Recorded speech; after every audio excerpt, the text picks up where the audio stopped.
Ladies and gentlemen, round 2 action from Frank Holohan Soccer Complex brings us tonight to see the home side, Dandenong City, take on St Albans Saints in an all-Croatian derby tonight. My name is Bryce Ruthven, joined in the commentary box by Dean Mamir? No, sorry. Manir, yeah, sorry, there right, we Bryce, go. The good, tricky mate. one. I probably should have asked you before. Is. How are you, mate? Good, thanks yourself. Good, we've got a pretty good contest on our hands tonight. The Croatian derby, back in the NPL again. Yeah, one of 3 this year for Dandenong City they'll play. Obviously, Melbourne Knights as well. Fantastic evening, a little bit chilly, but at least the rain stayed away this week, and it should be an exciting contest. Yeah, pitch looking in pretty good condition for this time of year. Let's check out the lineups for both sides, starting with St Albans Saints. Number 1 in goals, Chris Kasanen. Number 7, Matthew Kandari. Number 17, Anthony Desic. Number 6, Dominic Falla. Number 5, Adam Hador. Number 13, Josip Konjet. Number 11, Joseph Monek. Number 8, Anthony Polyak. Number 12, David Sims. Number 4, Jordan Wilkes. And number 10, Oliver Bassett on the bench. Number 21, Yasim Karanovic. Number 19, Marko Bagaric. Number 20, Mate Barisic. And number 28, mind you, we might have a correction with that number during the game because the team sheet's a bit hard with the alteration. Oyolo Dimo, that is St Albans Saints. For the home side, Dandenong City. In at goals tonight, returning from the bench last week. Number 1, Demir Solchin. Number 5, Luke Isles. Number 12, Sean Filipovic. Number 20, Adrian Leah. Number 9, Braden Mann. Number 10, John McGigan. Number 24, Luke Pilkington. Number 4, Troy Ruthman. Number 22, Christian Sancic. Number 26, Konstantinos Spartos. And number 8, Zach Thompson. A late scratching for the home side, Dandenong City. Off the bench is Chris Lucas, number 15, so he won't take any part in tonight's game. Also on the bench, number 7, Cheyenne Alinajad, dropped to the bench from last week. Number 13, Jacob Brito, the young 16-year-old. And Stephen King, the reserve keeper, in number 16. And Luka Slavica in number 18. So 2 pretty strong sides. A couple of changes from last week as well, Dean. Yeah, it's obviously for St Albans Saints, they had one big name missing, which would be Dominic Slavicek, who got injured last week, pulled his hamstring. So he's a big loss for them, but the skipper. But once again, they're coming off a fantastic win last week, where 4-2 win against Green Gully in their first game back in this division.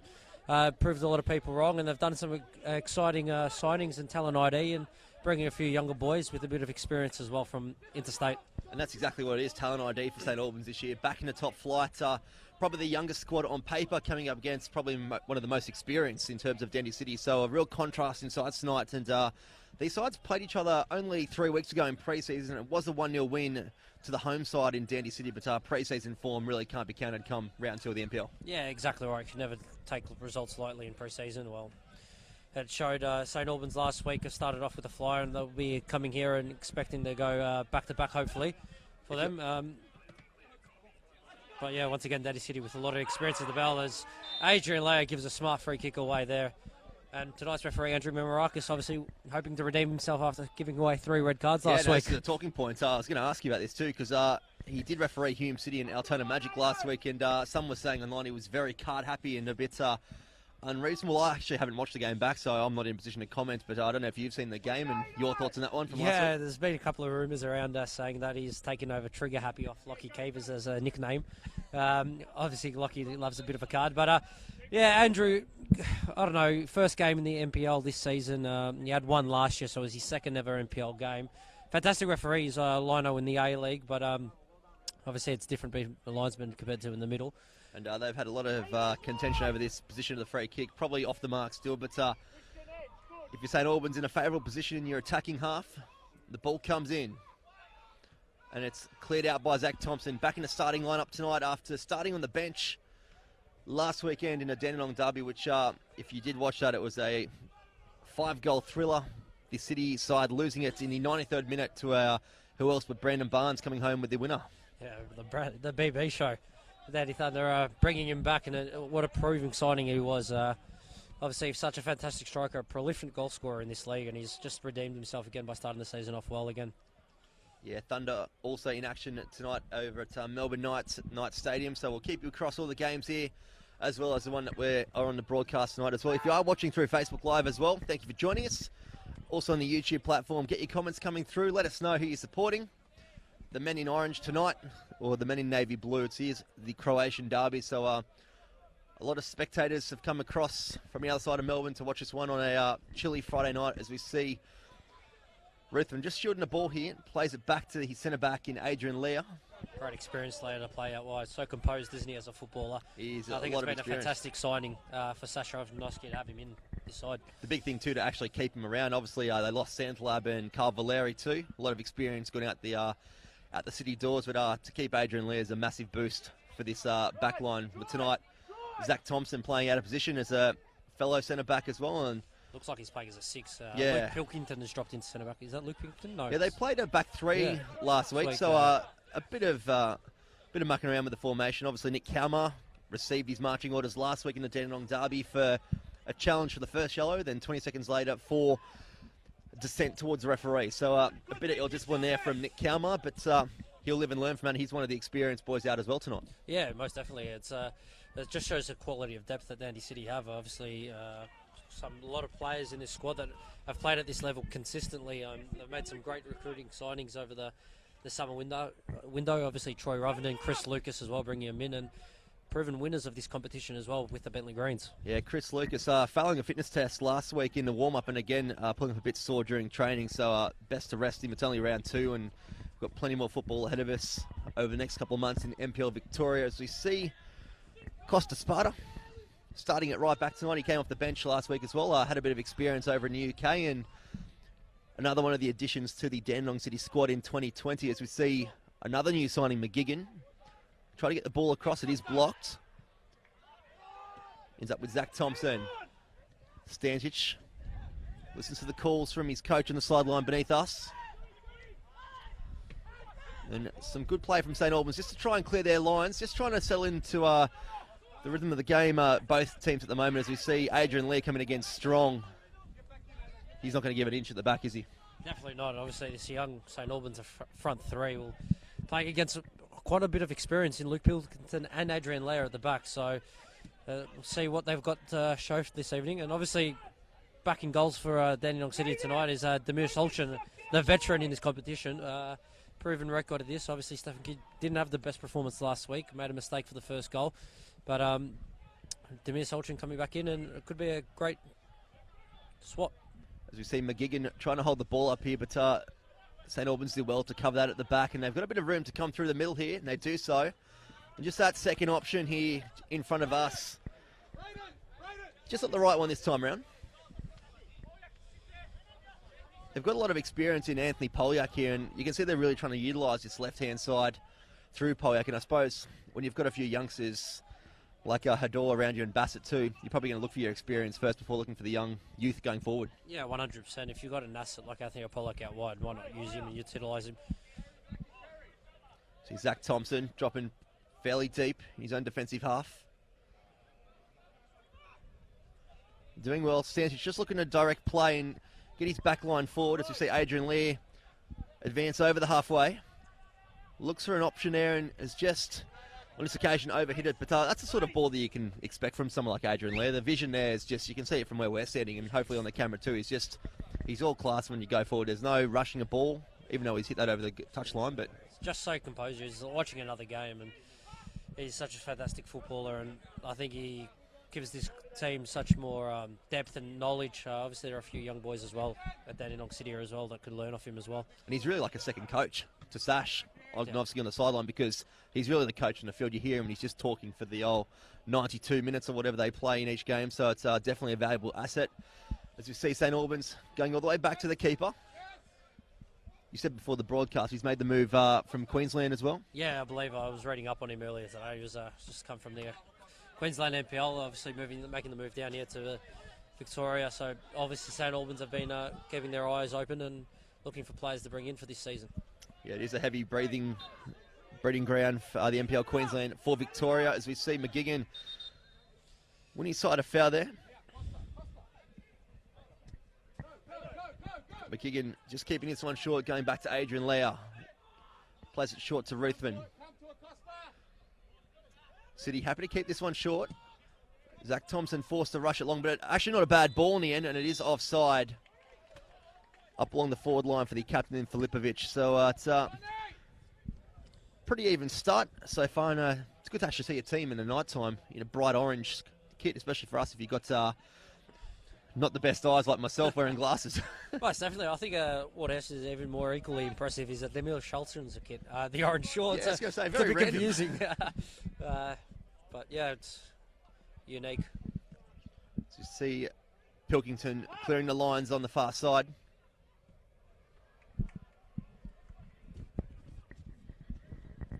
It's worth mentioning too, round one of the NPL Victoria last weekend was a Victorian bushfire relief round. Football Victoria kicking off the donations with $10,000 of their own cash a couple of weeks ago. So well done to Football Victoria on that one. And of course, you can donate through multiple charities and platforms as well, and help those communities rebuild. I was with Demir Koulis last weekend, and I'm obviously a Gippsland boy and travel down each weekend, and to see it firsthand what sort of happened earlier this week going out to East Gippsland, it's definitely a sight to be seen. So where you can donate, definitely appreciated, and good to see Football Victoria jumping on board that cause as well. Yeah, most definitely. It's a fantastic cause. Obviously, if you do spare a couple of dollars for it, it goes a long way for the people in need. And my grandmother is actually from the country where it was relatively struck, so just even the little bits, little gestures that the communities have been doing to help them is fantastic.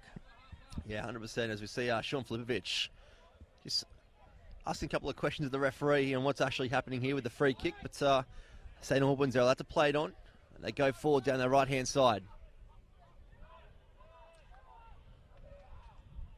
Kandara looking to get involved on that far-hand side early in the game. Some strong play by St Albans, and they do get the ball across, and it will go over the touchline for a goal kick. Now, if you're watching the stream, we've actually got a fairly heavy breeze coming from the right-hand side, favouring St Albans in this first half. And if you've ever been to Dandenong City and Frank Holohan Soccer Complex, you know that the wind can really play havoc in this gully where the field actually is set. Yeah, 100%. It's in such a weird location here. It's in the hills. They've got one pitch higher on the far side, which you guys can see in the commentary side. They've got the grandstand cutting off one wind, but on the other end there's a few trees a little bit lower, and it allows a big gust of wind to come through. And to be honest, in the middle of winter, it could be a very, very horrible place to visit. If it's raining down, it could be going sideways. It's just not pleasant sometimes, but thankfully tonight it's not too bad. Yeah, one of those teams, if you're the away side coming to Frank Holohan, you're looking for maybe the first 5 rounds of the season to get your away game covered here. But obviously it plays into the hands too of Dandy City, training here on a constant basis, and they use their pitch to advantage when it comes in, as we saw in the back end of last season. Yeah, 100%. I think they made some good signings towards the back end of last season, but obviously used their ground and their home advantage to their strengths as well, as they look to come down. Ball's gone out and just given away possession. Stančić getting dragged out wide, playing that centre midfield of the park, and Sachok obviously below us definitely isn't happy with what's happening at the moment, because you don't want your centre midfielder being dragged out on that left-hand side. Yeah, definitely not. Ideally, you want your 3 midfielders to stay centrally and give you an overload inside, but unfortunately got dragged out. See Braden Mann looking to get involved nice and early. Got in the score sheet last weekend.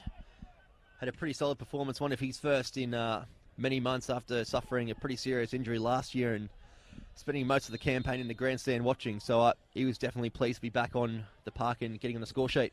Once again, Dandy City, fantastic to keep him in. I know halfway through last year, he was a very hot man. A few clubs wanted him. Decided to stick the season out, waited on, and he's got back into full fitness and is showing what he can do. Obviously moving up from Tasmania as well. He definitely showed his worth in the off-season Croatian Cup here, the National Croatian Cup, too. Heavily involved in the final, which Dandy City did actually take out that competition too, against some pretty strong sides from across the country. So they definitely see some value in him, and he's obviously repaying the faith shown by the committee here. As we see the ball go long, looking for Filipovic. Really playing similar to last week in that one-out striker role, and it really took them a good half an hour last weekend, Dean, to get him involved in the match, because he sort of went a bit lost, you could say, in that first half. He came more into it in the second half before getting substituted, but it's one of those things. I don't know what you think about that, playing that solo target man, but you can really leave your striker one out. Yeah, I think it could be a very, very lonely place if you're an isolated striker.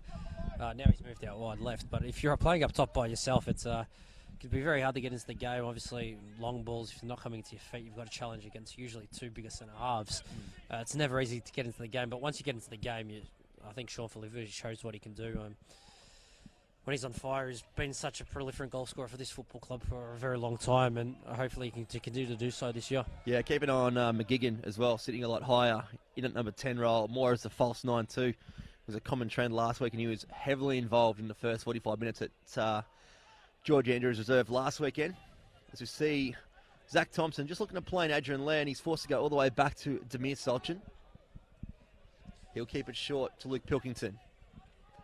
We'll have some room to drive forward. And Sanchez will keep this one short. Comes in the Braden man.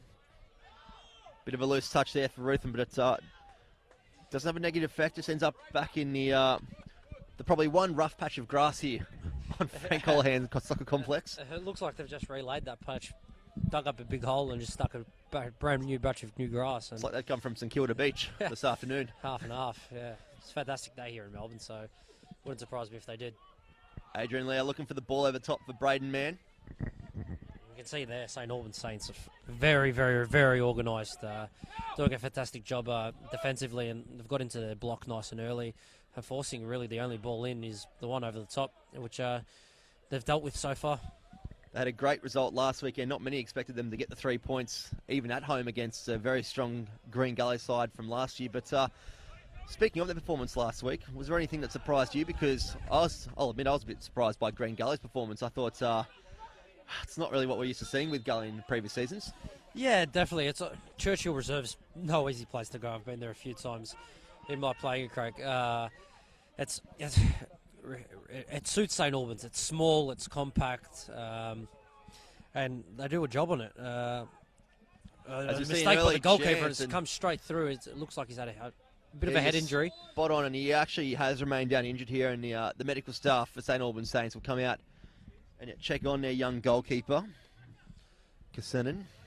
Yeah, but going back to it, St Albans, they put in a shift, and earlier in the week I did say St Albans potentially could get a draw at Churchill Reserves against Gully, but obviously Gully losing Boona so early on, who I think he did receive 10 weeks, if I'm correct, for the little nudge on the referee. How many weeks did you say? I believe it was 10. Yeah, I think 10 or 11, yeah. It was a pretty hefty ban, and I think given the situation, people are saying that wasn't much of a touch, but in no way, shape or form can you touch an official. Yeah, exactly right. And we're not the only game on tonight as well. There's other games on, and we will keep you updated because some of them have already had their half-time break. Currently over at Knights Stadium at 62 minutes played, and we've got Melbourne Knights up 2-1 over Dandenong Thunder. Half-time over at Port Melbourne, it is 1-0 to Port Melbourne over the Bentley Greens. Hume City currently up 1-0 at half-time at Green Gully Reserve. And we've also got Heidelberg United up 1-0 at the moment over the Oakley Cannons. That's 18 minutes gone. So plenty of other footballing action on here as we got a quick break just to check on the goalkeeper. There is a bit of blood, so just making sure that his priority at the moment is getting him back to full fitness. Yeah, it would be a big loss for St Albans if the keeper goes down, but I think they're just going to quickly patch him up and let him play on. Hopefully he's fine. Obviously Sasha Ognosky bring over a few of his players, have a bit of a chat, and yeah, just having a chat to Christian Sancic and Troy Ruthven, just saying to just keep the ball in the middle of the park and not get dragged out of position, which is one thing we noticed with Christian Sancic there, getting really sucked out to that left-hand channel and leaving the likes of Troy Ruthven and Zach Thompson to deal with that extra man in the middle of the park. So some good coaching advice there as we see Sasha Ognosky actually fixing his shoe beneath us. You won't see it on the camera, but you got to look the part when you're on the sideline, don't you, Dean? Oh, 100%. Yeah. Obviously, Semi Sivic has got the beanie as well, supporting the club. A bit cold as well, so it's an experienced campaigner here. Good to see some good numbers as well coming through the live streams, both on YouTube and Facebook. Let us know your thoughts on the game so far, who you're supporting as well. If you want any shout-outs, we can do that too while we've got a brief break in play.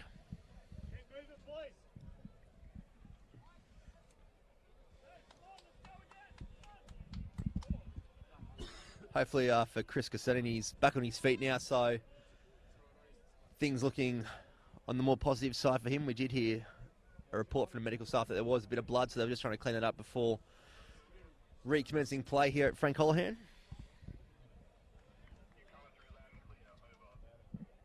It will be a drop ball from the referee.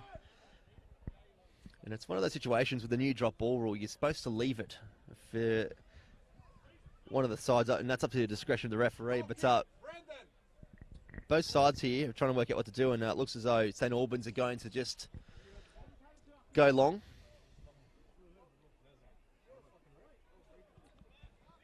And the ball does come long. It finds the head of Zach Thompson. He finds Ruthven in the middle. He'll go back to Adrian Lear. Forced to play it long. Comes off the head of St Albans. And looking to find that channel.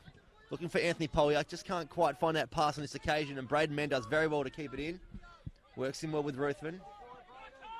And just a good bit of composure shown there from Dandy City. I suppose looking at this time last year, the old Dandy City probably would have rushed that and probably put the ball over the touchline. But Sasha Ognovsky's really got their mindset in just keeping composed, keeping calm, and really treasuring that ball. Yeah, most definitely. I think in the game of football, I guess keeping the ball is your biggest friend. To be honest, you don't really see teams if you keep possession, you can't really concede unless you put one into your own net. So I think Sasha's illustrated that, and a fantastic tackle by Adrian Lear there. And an even better run there from Anthony Poliak too. Took Troy Ruthven and both Zach Thompson to meet Adrian Lear. So some positive signs from St Albans Saints. They throw it into the beach component of Frank Holohan. Hador does well. It's now linked up, and the ball comes out of that sand pit, and you can probably look at the patch of grass there for that mistaken cross, and it will be a goal kick to Demir Solchin. Demir Solchin, fun fact, possibly has one of the biggest goal kicks in the league. One of the biggest. Yeah, I've definitely seen. We'll back, see how especially he goes. back in the if day. He doesn't go short to Adrian Lear here. I've definitely seen him nearly kick 3/4 of a pitch before. We might have to get the measurement tape out for the second half, because when he's got that wind, it might go box to box. Yeah, I reckon he's one of the only goalkeepers in this competition that potentially could score a goal off a goal kick. It's that big. There you go. You've heard it here first from Dean. Just see McGigan just bring this one down in the middle of the park, and he'll go across to find Santich. Finds Isles. Just holds the play up there and comes back to Santich. The youngsters made the move across from Perth Soccer Club in the off-season to try his luck in Victoria. It's part of a very successful side that, by all reports, have actually lost quite a few players to Victoria. Sawali has gone to Dandenong Thunder, the goalkeeper. And, Harley Orr as well made the move to Oakley, but then made a move in the pre-season to join his former goalkeeper at Danny Thunder as well.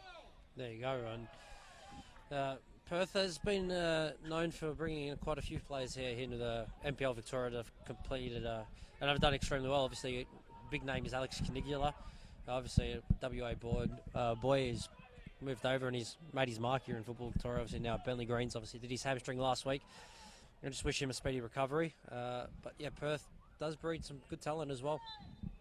Speaking of players coming back into the league, what about Brent McGrath from Bentley Greens last week? Got in a score sheet and dominated and really created a fair bit of havoc. Yeah, Brett McGrath, I reckon I was at the game last week. Brett McGrath could have scored about 9 last week and single-handedly demoralised Eastern Lions. And it's funny you say he scores a hat-trick and you think, yeah, and you turn around and say, yeah, he had a bad game. It's just scary what he could do if he's on fire. He's a one-time capped Socceroo as well, so he's got that in his CV. As you see Ruthven with a challenge meet us here in the commentary box. Spent a lot of time over in Denmark as a youngster, and he's been one of those players that will come and go from the NPL Victoria. You don't know if he's going to be here for 6 months or 12 months or even 6 games. You never know what you're going to get with Brett McGrath. Yeah, you never do, but I think Bentley have done extremely well to bring him in, and I think it was something they lacked a little bit of last year, a killer number 9, and they've obviously bringing Damien Iconis as well, so another fantastic signing. And I think Bentley, once they get rolling under Nick Tolios, they'll be a very strong side. The Steady City play out through Luke Pilkington. Got a comment coming through from Josh on the Facebook Live saying that Christian Santich, a young gun from WA, and would have to agree with what we've seen in his first game and a half since coming across from WA. As we see Isles on that left-hand side. And he went when he side a corner. It will be a goal kick in favour of St Albans. Last week too, it was good to see Luke Isles getting heavily involved because he too himself is coming back from injury, and really got a lot of running and miles, obviously, in his legs in the preseason because he was up and down that touchline last week at George Andrews like I've never seen a left wing back play in the NPL Victoria. Yeah, look, I think Luke Isles is potentially one of the best left-footed fullbacks in the league. Another one will be challenging is probably Chris Cusas for Port Melbourne.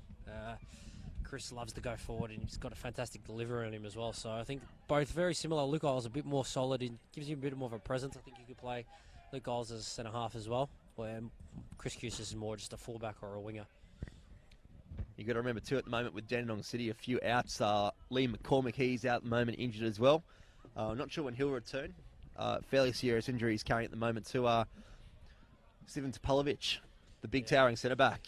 When he comes back in, he'll definitely add a bit of strength to this side. And also Chris Lucas too, returning to Victoria, one of the best strikers from Queensland. Almost ended up with Western United in the off-season, but they decided to go with a different option and whatnot. And he's ended up here at Dandenong City, so they've definitely got plenty of talent to come back into the squad. Yeah, also Stipo Andrzevic as well, who really has had a really rough couple of years, obviously signing for Bentley and then never really getting back to full fitness injury after injury, and feel sorry for him because he's a fantastic footballer as well. Before that, one of the best strikers in Victoria, wasn't he? Exactly right, yeah.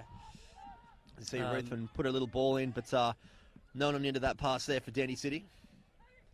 Obviously, Steven Topalovic, a fantastic central midfielder, and when you look at someone like Steven Topalovic, you look at him, you go, yeah, he's a centre-half where he's actually a nimble number 6 and he can do a job for you anywhere on the park, and hopefully a quick hamstring. The clearance nearly goes into his own goal, but it goes out for a corner. Yeah, some great pressure there from Filipovic.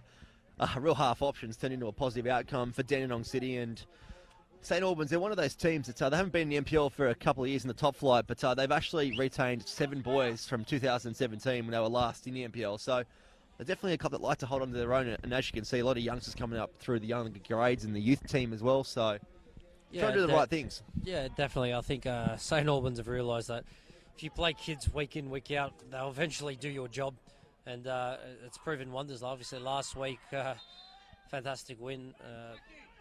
The year they were in the NPL, they got relegated. They bring in quite a few young 20s boys. Obviously, Marco Bobigan, who's on the bench, Baggage, sorry. Nickname is Bob Baggage. Funny kid. But they keep a young squad, and obviously a few experienced heads, and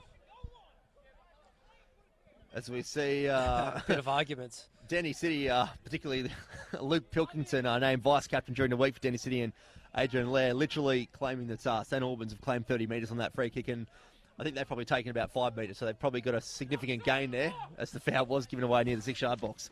Well, as the St Albans centre-half rightly said, your player put it there, I'm just taking it. Yeah, so, absolutely. Fair game. Fair enough. If you want to put it there, I'll take it from there. We've got Costa Sparta on the throw-in. Comes looking for McGigan. And Braden Mann will get that slight little touch and an intercept there from St Albans. A bit of confusion, though, in the middle. And it'll end up here with Luke Isles here. He'll play it short to Filipovic, who will look for Braden Mann. Send him a touch too wide on this occasion.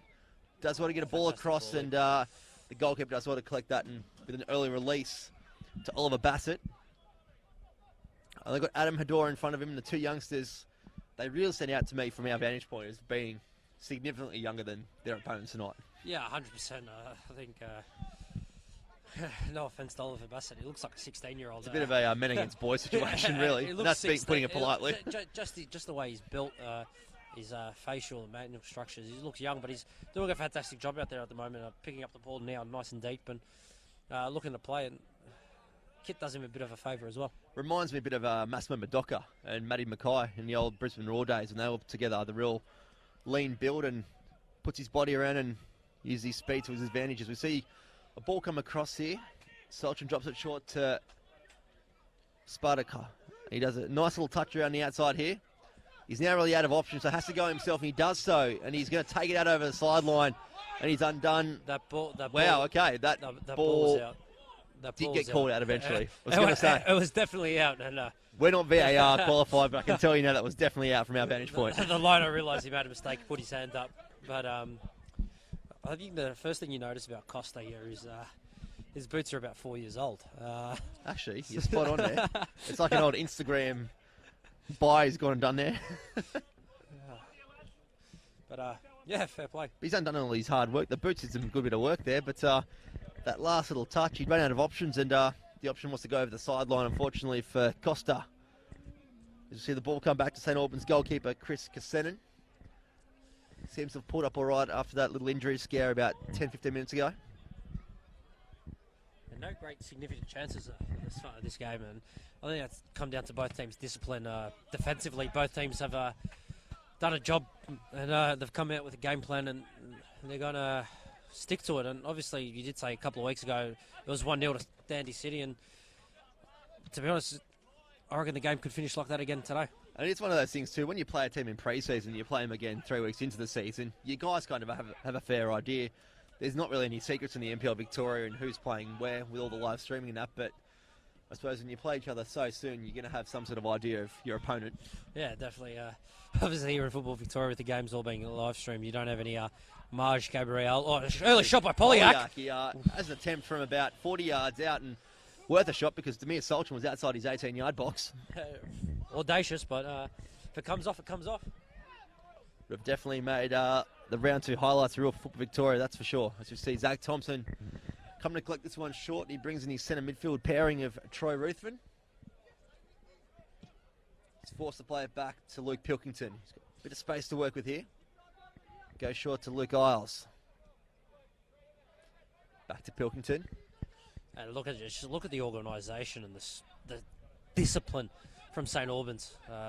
Obviously, playing on a lot bigger field than they would at Churchill Reserve, but doing a job. They've adjusted well and making it very hard for Dandy City to break through. And that's exactly the outcome that they would want, the coaching staff of St Albans, because really Dandy City could have kept that short and Santich was forced to just look for the wrong option. And as you said, very disciplined at the moment from St Albans too. Yeah, most definitely. Not in too much of a rush here to get things going again. Josip Konyet. Left it for his goalkeeper. Pretty commanding figure in the centre-back position for St Albans amongst the young side. I suppose that's one thing you sort of need with the likes of Wilkes as well next to him, who's even a youngster himself but has a bit of experience. You need the odd 1 or 2 boys that are a bit older just to really sort of, I suppose, give that guidance on the field for the younger boys. Yeah, definitely. You need a spine, and I think St Albans have done extremely well. Been doing that this evening and throughout the year. As I said, they've done some fantastic recruitment over the past couple of months to build a squad, not only to get promoted, but to challenge in this league. And I think their intent early is that they want to stay up. And one of the things too with Football Victoria and the NPL in the top flight, if you're not from the state and you're watching elsewhere, it is really a difficult thing to attract players of a high calibre that we would consider, I suppose, as a commentary team, to try and actually attract that talent across. If you're coming up from the lower division, you really got to either have a bit of money in your pocket to attract these players or really a good vision going forward as a club. Yeah, most definitely. I think Victoria used to be known for just bringing in players and splashing a bit of cash, but I think St Albans have gone the exact opposite way. They've brought in quality young players and saying, well, you guys are capable of playing at this level, show us. And I think they're doing a fantastic job of it. See Adrian Leah. Dandy City happy to keep things calm again, and Zach Thompson goes long with a great ball to find Isles. He's got 2-on-1, and it's been a favourable outcome for him because he didn't have a real short option there. Stench's coming in late, but this is the thing with Dandy City at the moment that I'm noticing, Dean. I don't know if you can as well, but if they're going for that long option, they haven't really got a second short option to go to. It's, look, you go 1-on-1 and hope for the best. Yeah, most definitely. I think it just comes down to the organisation of St Albans. When they don't have possession, they're basically playing in a back five. It's a 5-3-2, very compact, very narrow, and it really only gives Dandy City to get forward is a long diagonal ball, and let's see if we can get numbers inside. But St Albans very happy with that diagonal ball. It hasn't really hurt them so far, so and I don't think it would. Too, it's a bit of a bizarre one that they keep going along because the room that Zach Thompson and Troy Ruthven actually have in the middle of the park that they're being gifted at the moment, they're not using it. So might be something that Sasha Ognoski does try and tweak for his Dandy City side. It's a poor pass once again, and as soon as that ball's gone out, St Albans very happy with it. And St Albans doing well here just to keep the ball going all the way back to Konyet. Dominic Feller into the starting lineup tonight, very active in this first half. And, Demir Solchin will come and collect this one. He'll send it long here. Is this long kick that you were talking about, Dean? Looking for off the ground, the captain off the ground. Okay, but it wasn't bad there. Nearly found Filipovic in behind. Thompson strong in the challenge there, and he does even better to win himself a foul up against the much smaller Adam Hador.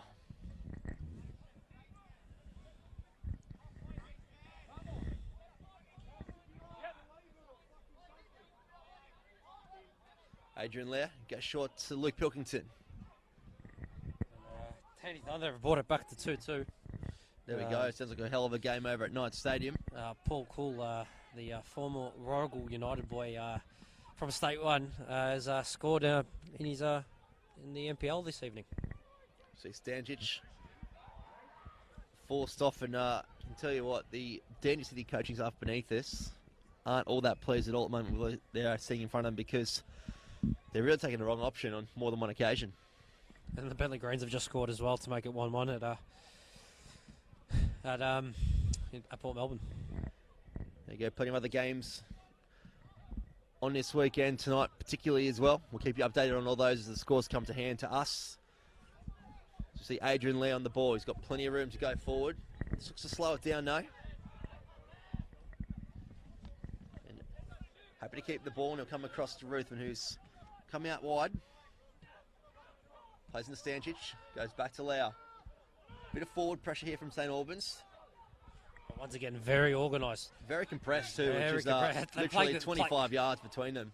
As you see, an offside call here on Braden Mann, and they are basically playing 6 at the back there. Yeah, you can't really see it on the camera, but you can literally see this dominant orange effect in the attacking third for Dandenong City, and this is why they can't really go forward, because, as you've been saying, Dean, they're very disciplined tonight.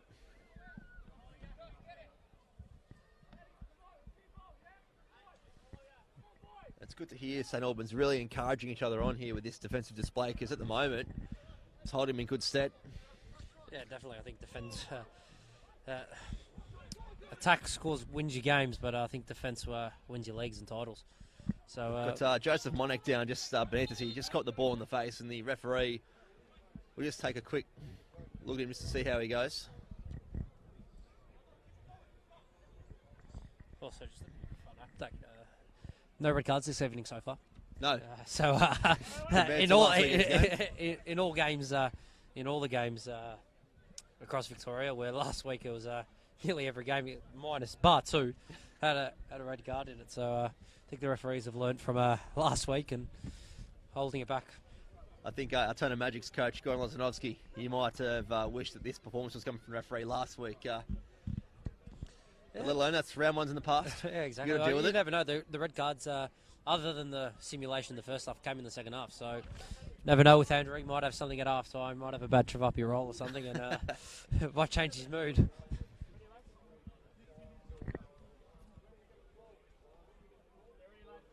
It's interesting to see Adrian Lee having a really good conversation with the referee just over the way that things are being handled. To be fair, I think the referee hasn't had a bad game so far. He's let the ball sort of flow, and he's only really had to stop it if necessary. Yeah, I think Andrew's done a fantastic job this evening. I think there might have been one where he blew a little bit early. A few of the Dandenong City players said if he just waited a couple of seconds, we could have played it on an advantage. But to be honest, he's done so well so far, Andrew. Second game this year, third game all up, and he's starting to show his experience. If you are watching through the live stream, as we see Zach Thompson head that one onto McGigan, it's a pretty chilly night here for a summer's night in Endeavour Hills. Sitting on 14 degrees at the moment with a bit of a breeze, so ideal conditions to play in.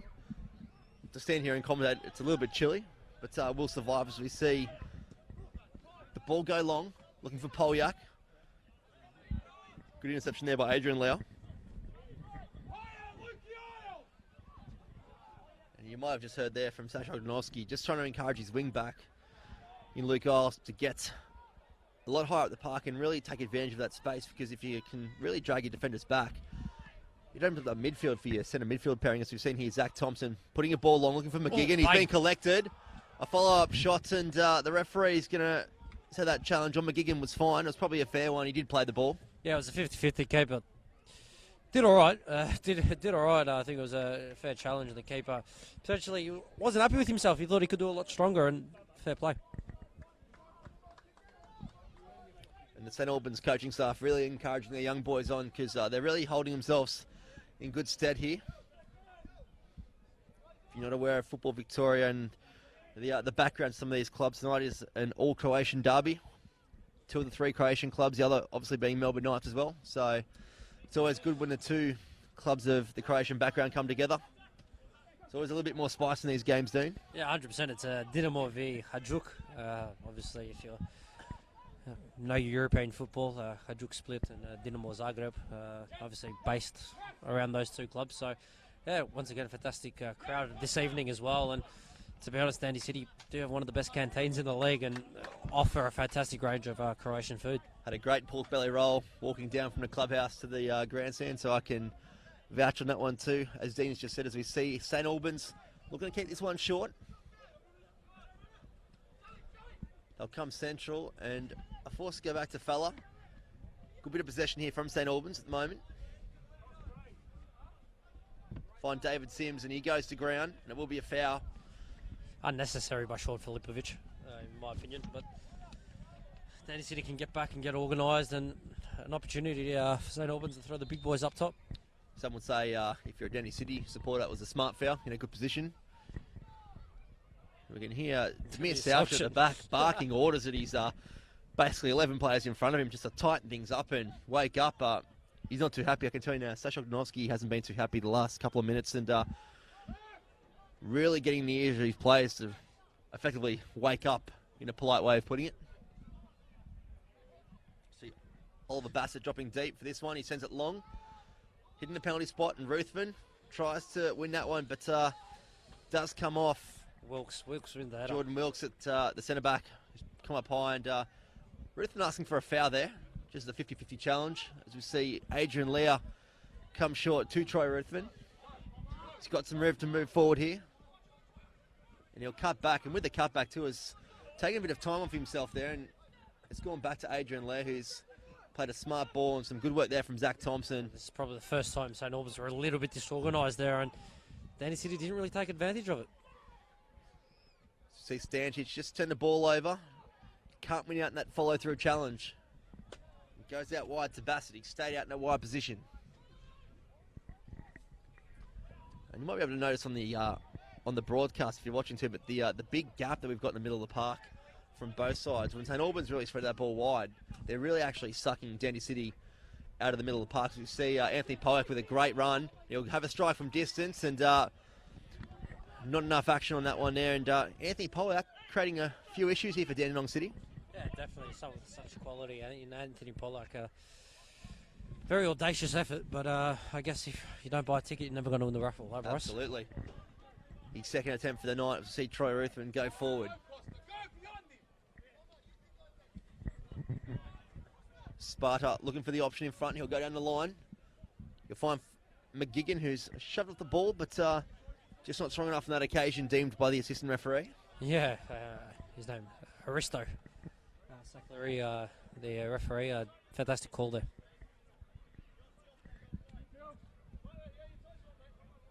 St Albans in no rush to get this one back in.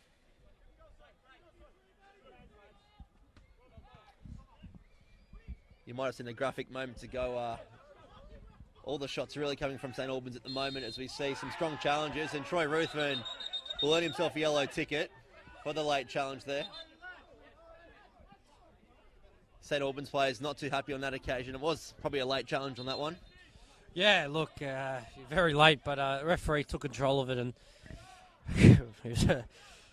don't want to feel sorry for Andrew, but he was very close to losing it again. But he's given the yellow card. It's come out, and St Albans... Well, here's something to bring up here. He's actually gave him a yellow card before and just showed him the same yellow card again. So is that technically 2 yellows, or is that just reassuring the first yellow? I think he's reassuring the first yellow. But yeah, look, I think it's St Albans Saints, so calm down now. Joseph Monac will put this one in. And now you can see Dandy City trying to really keep a high line, which will force St Albans back, and they'll go long from a different option. They go wide, but on this occasion, Luke Giles intercepts that pass. Oh, wow. Knights have just scored 3-2 in the 89th minute. Definitely a good game over there at Knight Stadium, going off its current score. A couple of minutes left. St Albans would just love to get it to half-time 0-0 and unscathed.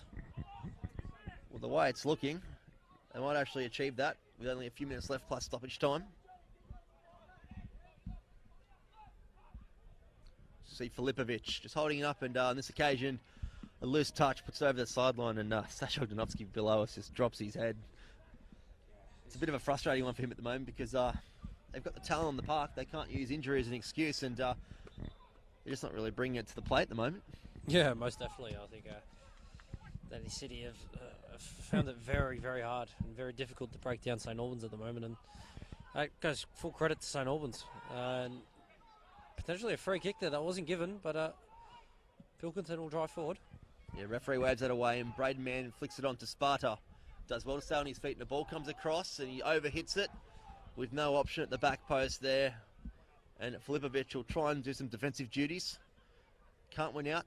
Hador flicks it on to Bassett, and it will be a Dandenong City throw-in. They come back to Zach Thompson, dropping very deep as a holding midfielder. Finds Adrian Lear, keeps it short to Ruthven. He's forced to go back on this occasion. Again, another sign of St Albans really being quite disciplined defence team. Yeah, definitely. I think they've come in with a game plan to be very compact. There's a long ball nearly comes in off, and Costa just doesn't get there. But they've come here with a game plan to be very ruthless, be very hard to break down, and they've achieved that. And if that's how you've got to get results, that's how you're going to get results, especially here coming to Dandenong. It's not an easy place to come to. And I can guarantee now it is frustrating Dandenong City the way that they have played. Very different to last weekend at Dandenong Thunder in their Dandenong derby.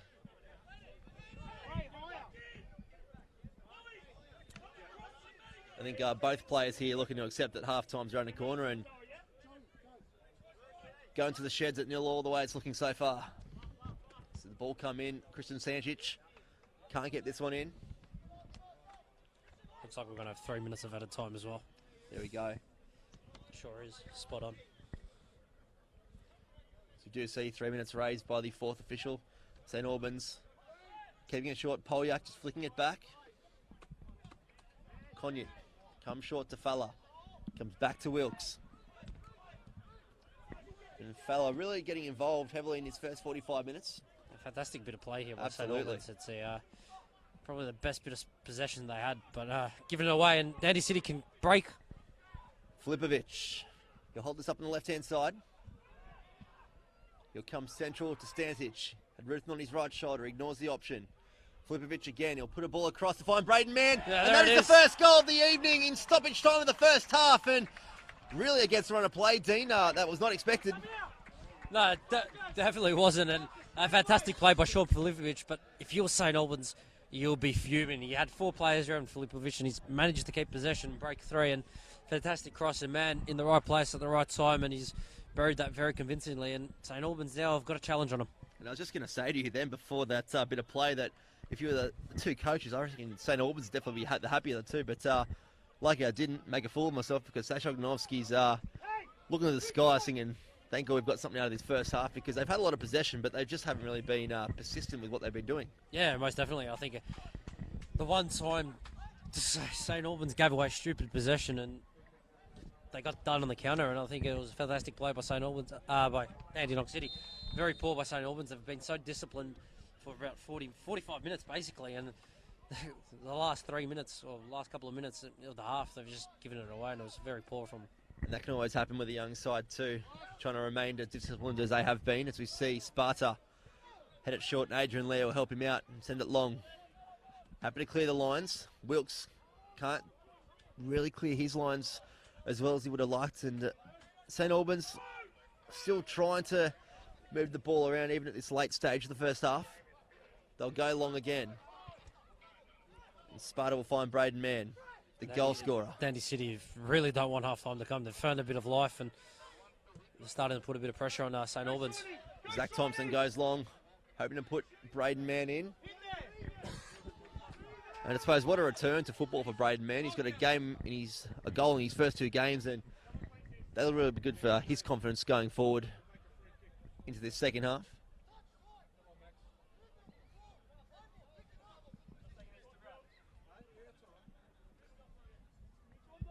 We'll see Costa Sparta with a throw in just beneath the trees here. Finds McGigan. A little backheel back to Sparta. He'll find Ruthven with a great little ball, but it is called offside to McGigan. Looking to really wind down the clock here in the first half at Frank Holohan.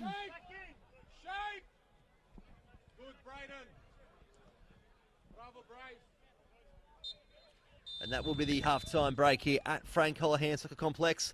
A late goal in the 47th minute to Braden Mann puts up Dandenong City 1-0 over St Albans Saints. Dean, your final thoughts on the first half? Yeah, look, I think it was a very good first half, or first 45 minutes from St Albans. Very disciplined. 1 minute into extra time, and they just broke down and did something stupid, and they got punished for it. I think Dandy City have been not very threatening at all. And if you were Sasha Ofnowski, you wouldn't be happy with that first half. Obviously, go now 1-0 up, go and readdress and reform. And for St Albans now, you've just got to get your heads up and try to create a few more chances, which they've had, and probably try to hit them on the counter now. So the next 45 will be very interesting. Hopefully something comes from it. And it will be 2 very different halftime team talks here in Dandenong. We'll be back for the second half. Bryce Ruthven, Dean Manea. We'll be back in about 15 minutes' time from Dandenong City.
Welcome back to the second half here at Frank Holohan's Complex. It is round 2 of NPL Victoria. The score 1-0 in favour of the home side, Dandenong City, over their Croatian sister club, St Albans Saints. Bryce Ruthven with you tonight and Dean Manier. Now, there's been a couple other scores over the halftime break here that have just wrapped up, particularly one over at Knight Stadium, a bit of a 6-goal thriller. Oh, we've got our first red card of the evening, Bryce. Oh, there we go. Harry Chuckledun has been sent off. So Knights in the 87th minute score a penalty through Hamish Watson. 90th plus 4th minute, so 94 minutes in. Chuckledun gets sent off. Dandy Thunder, would you assume Brandon Barnes scores the winner. The equaliser, 3-3 over there. Port Melbourne, Bentley Green still 1-1. Brett McGrath scores once again. There we go. Dodgy's in form. Hume 2-0 up over Green Gully. Obviously here 1-0 to Dandenong City over the St Albans Saints. And at half-time, at Jack Edwards Reserve on the 51st minute of the first half extra time, Oakland Cannons score an equaliser. And waiting for Andrew Memorakis to start us off this evening for the second half. And if you have just joined us, Dandenong City do lead 1-0. It was a very late goal in stoppage time to Braden Mann, really against run of play. St Albans very disciplined defensively in their first half and really frustrating their much more experienced Dandenong City side as we see Luke Pilkington go long straight from the get-go. Very bizarre that the goalkeeper just didn't let that come and collect it. The centre-half had time and he was just the other way, and I think it's a little bit of nerves, obviously, after conceding so late in the first half. Well, this is the thing, you're a coach as well. What do you say to your side that's just copped a goal late in stoppage time of the first half when you've really been quite disciplined as a side? What do you say to them at half time? Look, I think you just got to reiterate how good you were in the first half. I understand you concede late, but you just reiterate how good you were defensively and just make sure everyone remembers their key principles, their jobs, their duties, and you go again for the second half. And to be honest, they had more chances than Dandenong City, so I was just to be like, look, if we're patient, we'll get this chance, and you know what, we'll take it, and that'll be my message. Well, the shot count in the first half was 3-1 in favour of St Albans Saints, so that one did end up in the back of the net for Dandenong City as we see Braden Mann, the goal scorer, looking to keep it in tight, and he does win inside a corner, much to the pleasure of Sasha Ogdanoski beneath us.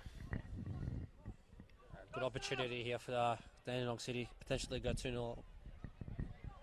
If you are watching through the Facebook Live or YouTube platforms, let us know where you're watching from, who you're supporting as well. Love to get your feedback on the match itself, who you're supporting in this Croatian derby, as we see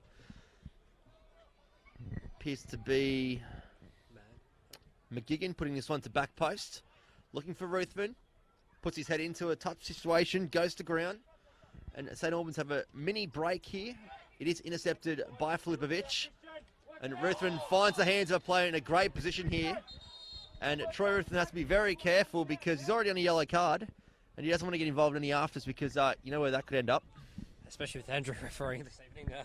But yeah, he's kept the cards in his pocket, and he's got the vanishing spray as well, so very professional here this evening. Spray. Love seeing that come out, particularly on the fine surface here at Frank Holohan. And this is the interesting one here because you've got the coaching staff saying who's taking it, saying Troy should be taking it, and they've got McGigan, Braden Mann, and also Adrian Lair over it. So, and Filipovic. So you've got maybe 4 masters trying to hold the puppet strings here. So we'll see what happens. It looks like it will be McGigan. It's in a very good spot. Just give it to Demir Shellstrom. Let's say the keeper take one. And we've got Sasha Ogdanovsky. Just asking Troy Ruthven waits on it, but he's on the edge of the box, so it will be McGigan to take this one. Was on all the set pieces last weekend at George Andrews Reserve. Didn't come away with a goal that night, but wasn't afraid to have a shot, particularly from this type of distance. Big gap there if he gets this.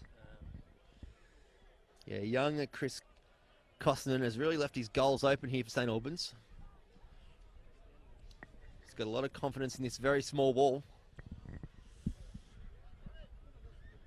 And James McGigan. He's going to line this up. And it's quite a tame effort in the end, Dean. Back passes. I feel like we've talked that up for nothing in the end there. But, back passes. Warming up the game of football, and we see Zach Thompson. Very strong challenge beneath us here, and it will be a favourable outcome for Dandenong City. And some great work there from Zach Thompson. I was really excited for that free kick too. Lucky we didn't talk it up too much. I think you wanted to give a goalkeeper a bit of a warm-up, especially after he didn't have to do anything in the first half, other than concede. As we see, Ruth will intercept this in the middle of the park. And he'll just play it back, a bit of a soft touch, shallow. and puts Luke Pilkington into a very tough position. And Flipovic trying to do his best to distract the young goalkeeper, but he's up to the task. And he'll go short to Conyett. Looking for the short option again. Some great pressure there from Stantich. The young Western Australian making a move across. Great composure there by the centre-half to dribble it out. Polak forced to go back and just goes to ground after a late little niggle. We'll keep an eye on him as the ball goes forward for St Albans. And Stantich doing his defensive duties. Deep in that far corner here at Frank Holohan.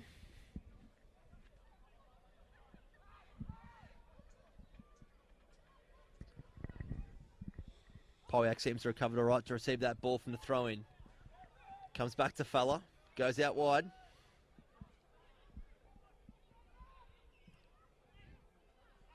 Ball comes across, yeah. And we'll come out to Luke Isles. Rides the challenge, and he's got a bit of room to move here. He's beaten the St Albans captain. He tries to find his own captain in Filipovic, but just on the same page, and a bit of a mini chance score begging there, Dean. Yeah, it has, and that ball's gone into the bushes with the Kangaroos down there. And yeah, if you're not aware of Frank Holohan, there's a big gap behind us here in the commentary box, and if your ball goes over, the young kids go for a run, and we see him tomorrow morning with that ball. So see Filipovic trying to get the ball out of the sand. Zach Thompson strong in the middle. And it will be a throw-in to David Sims for St Albans.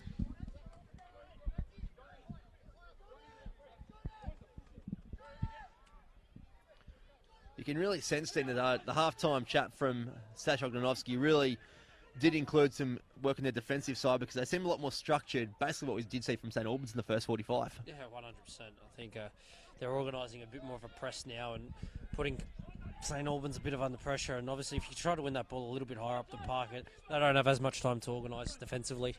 But equal to it, St Albans have come out firing the second half as well. They've had a couple of decent balls with potentially a half chance just before. But yeah, they're looking more positive now, and I think that's exactly what we wanted for them in this game. Well, the one thing you notice significantly in this first opening minutes of the second half, that they're defending as a front three, which it was a front two in the first half, so something has definitely been tweaked. As you see St Albans looking to put some pressure on the Dandenong City defence. Comes back to Bassett. Fella has a bit of room to get on his left foot. He'll try and have a shot, but I think that was a cross. Bit of a mix of both. A bit of indecisiveness. Absolutely knocked that to Filipovic. What a great ball to Filipovic here, and a poor first touch lets him down. And Sash Ognanovsky, the size of angst beneath us, he knew that that ball was on there. What a ball by the Minnesotan. Fantastic early release, and you've talked up his goal kicks. I'm waiting to see his first goal kick, Dean. Yeah. Particularly with a slight breeze behind him. Waiting for it, but out of the hands, he's just proven me right as well. Absolutely. Pinpoint to Filipovic. Was a bizarre call to leave him on the bench last week for the Dandenong derby. His experience definitely would have come in handy. Never know, could change the result as well. Yeah, you never know, obviously. Never know with Demir. He has been, obviously, didn't play last year, retired. Retired at the start of the last year. Came back halfway through. Got the SOS. Yeah, maybe he just wasn't feeling round one. Wanted to start his season off at home against in a Croatian derby. He wouldn't be the first player to do that, I don't think. Right. So we see Stantich look for the ball across, and no one there for Dandenong City. A lot of time for Conyett. And Fowler happy to drop this one off to Wilkes. He'll come across the back line.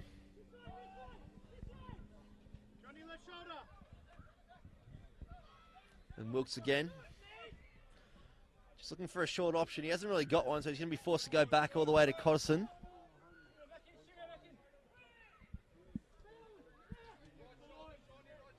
Good rotation on this side. Absolutely, yeah. St Albans Saints. It was this discipline that we did see in the first half from the away side tonight, wearing orange. Normally in the all white, but tonight in the away kit. You see McGigan just loses out that battle up top. Adrian Lair just keeping things composed at the back. As expected, quite impressive. Now varying on the age of 34 it would be for Adrian Lair. As you see, a long option for Luke Isles. Obviously very close mates as well with assistant coach here at Dandenong and Semi Sivic.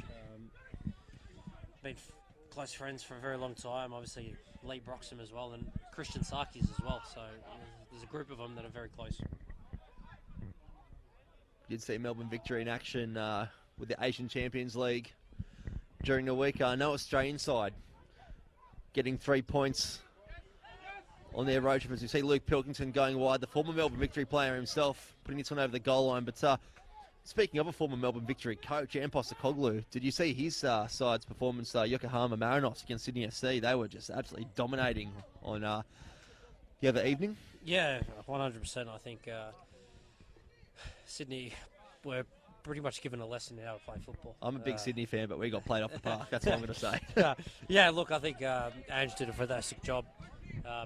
Has always had a grudge against Sydney, and he's just continued to beat them. I don't know why he does. They're a good footballing team. Not saying that because I'm a Sky Blues fan, but we'll get back to the NPL action here as we see Filipovic. Wilkes wins out on this occasion. And St Albans, good bit of play to get out here. Ruthven just has to watch his challenges here. He's on a yellow card. Keep your comments coming through our Facebook live stream as well as the YouTube platform. If you've just joined us, you've missed a late goal in the first half to Braden Mann, the Tasmanian. A 47th minute goal, really against the run of play for Dandenong City to put them up 1-0. St Albans very disciplined defensively the first half as we see a great ball from Polyak and Demir Sultan called into action. And Polyak again. And Ruthven happy just to clear this one down the back of the gully, and the kids, they go running for that one too. Yeah, 100%. Just a quick shout out to Adrian Verde, probably Melbourne City's best player that never trains. Big player in Victorian football. Thanks for joining us, mate.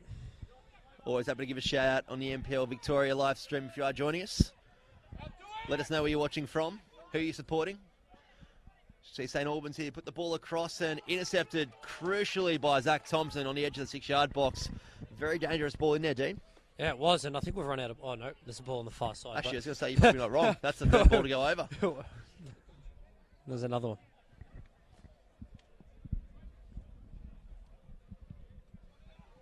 And they finally found one, coming in from the left of screen.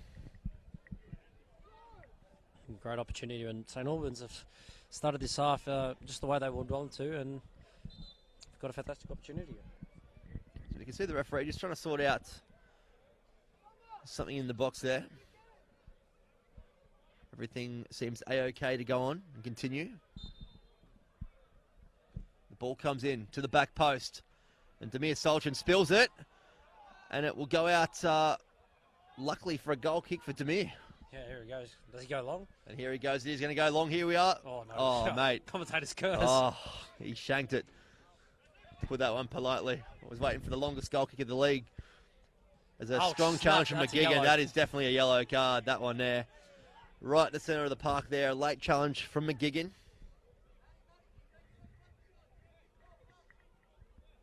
And I can see Demir Sultan on the right of screen here, just trying to fix a divot from the goal kick there. I think he might have had the pitching wedge out there. Okay. Yeah, there's 9-9. He's taken too much of the fairway instead of the ball. Will be Oliver Bassett on this free kick. It's probably a good 40 yards out here if he's going to have an attempt on goal. Seems to be shaping up to have a strike. Just audacious. And Polyak's there as well. Anthony Polyak known for his set pieces across Victorian football. If he scores from here, I might just head home. I'll shout the next pork belly roll.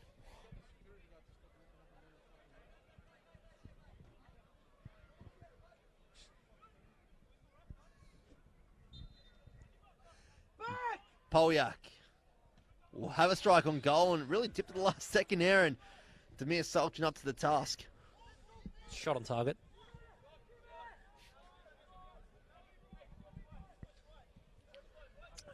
Denny City happy to keep this at the back through Luke Pilkington. He'll play in Braden Mann. Nice and strong in the middle. He'll spread the ball wide to Costa Sparta. Stantic. Come back to Adrian Lear. Some good body work there from the experienced centre-back. And he'll come across via Demir Solchin for Pilkington, who'll go long and some great work there from Braden Mann. Leaves it for Luke Isles, and we've got a chance if Dandy City. He'll put it across the face, and Sean Filipovic has absolutely bottled another good chance for Dandenong City right on the edge of the 6-yard box. Yeah, fantastic opportunity for Sean Filipovic to potentially put the game to bed, but unlucky. St Albans get away with one. What about some credit there for Braden Mann? Just the to know that Luke Isles was running past him, was leave that ball coming through from Luke Pilkington.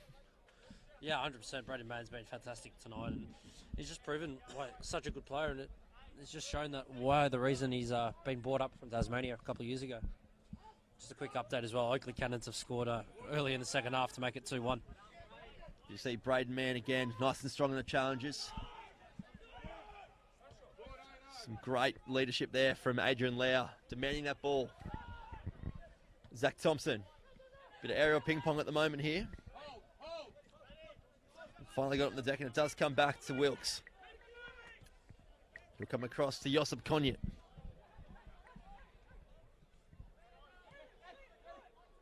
Comes in short again to Kandari. Dropping very deep.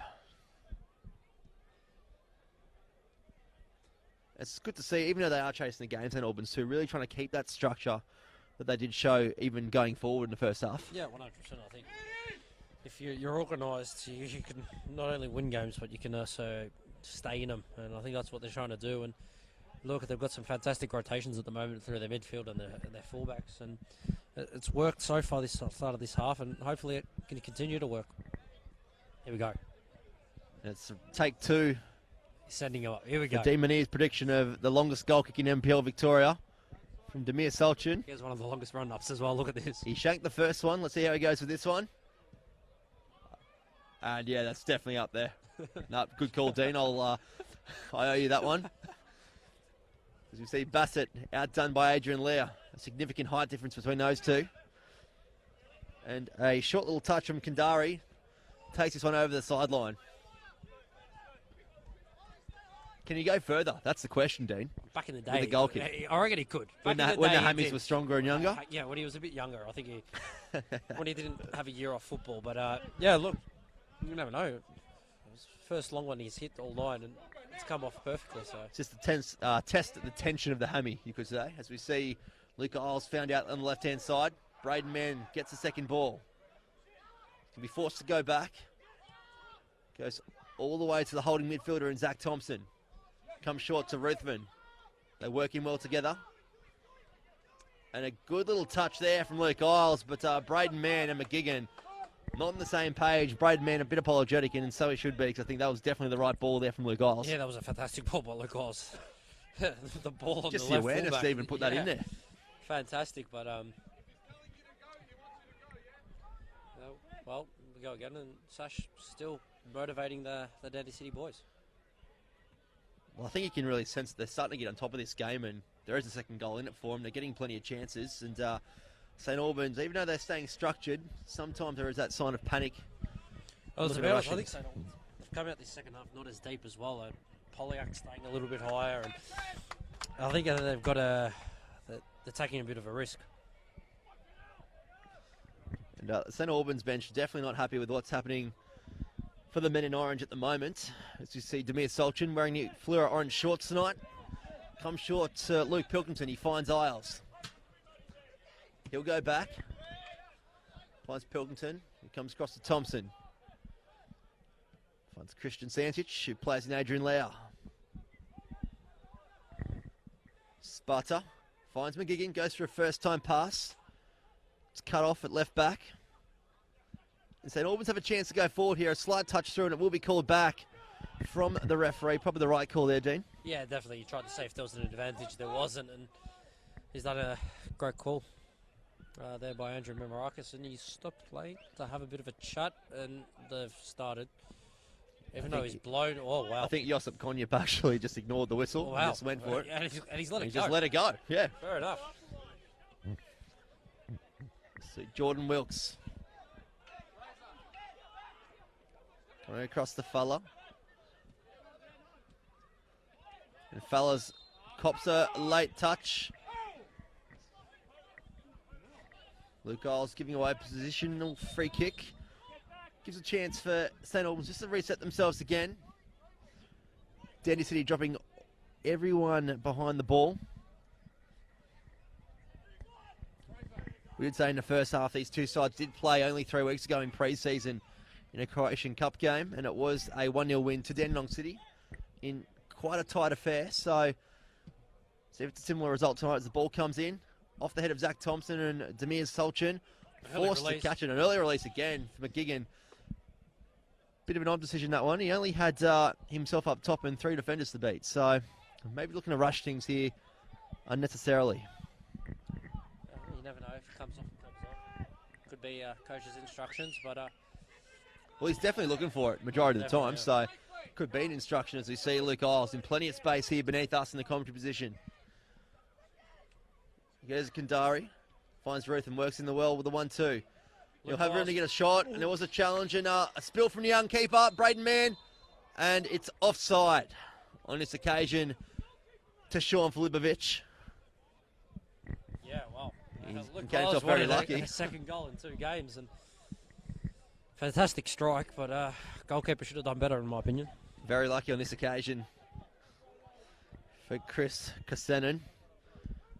The young Queenslander making a move down south to try his luck in the NPL Victoria, like many have done, as we see the WA product, Kristen Santic, put the ball across. It is cut out by Konjup. Somehow stayed in still. And the bounce of the ball has definitely favoured St Albans there. Great touch. Great touch from Anthony Polyak, and a chance here to go forward through Bassett. Polyak staying with him. He will play in Polyak. He's got some room on the right-hand side. He does play the ball in here to Kandari. Finds a touch into Hodor.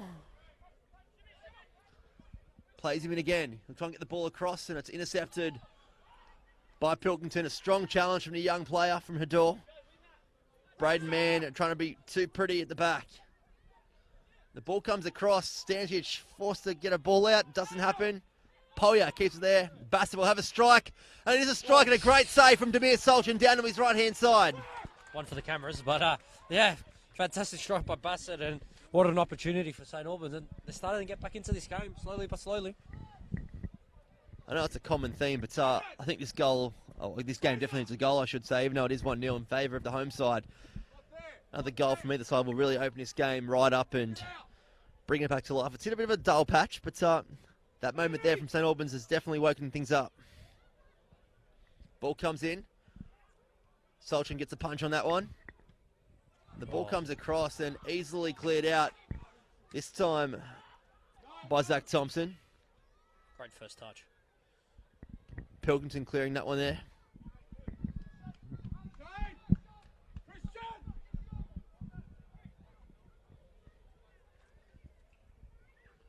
St Albans with the ball on the left-hand side. Come back to Konjup. Play it short. And Fallow just overhits that one. Gives Dandenong City the chance to compress things up to halfway. Not ideal for St Albans at the moment because there isn't too much movement in front of the ball. Yeah, look, very static at the moment by St Albans.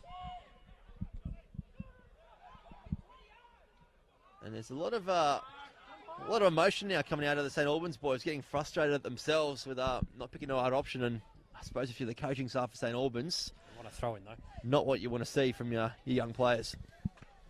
Yeah, I think Huddle is just trying to say, let's go centrally and take a risk in playing that ball in between the lines. And look, I think he's got a point. If you get that ball in between the lines, back yourself, have a bit of courage and play it. You can take 3 or 4 players out of the game and start getting on the front foot. So I think Huddle's got a great point there. Yeah, it was Jordan Wilkes being a bit reluctant to play that ball forward and just looking to find an easier option. It wasn't really presenting itself, as we see St Albans with the chance to get the ball across. They do. Hador doesn't have the height to meet that one. And a big touch here from St Albans. We'll give another chance for Dandy City to get up towards the halfway line. Konjup We're going to dictate things to the back.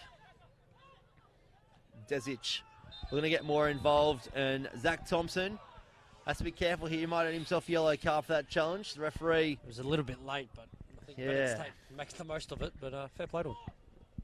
Referee seems comfortable with just deeming it to be a free kick to St Albans. On the edge of the centre circle here.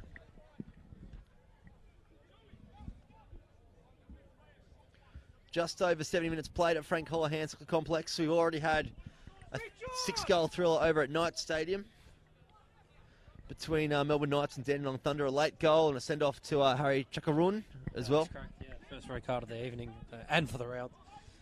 Got some other games as well, Dean? Yeah, Hume City, Green Gully has just finished 2-0. Hume City and Green Gully have not had the start they wanted this season. So the start of the season they have.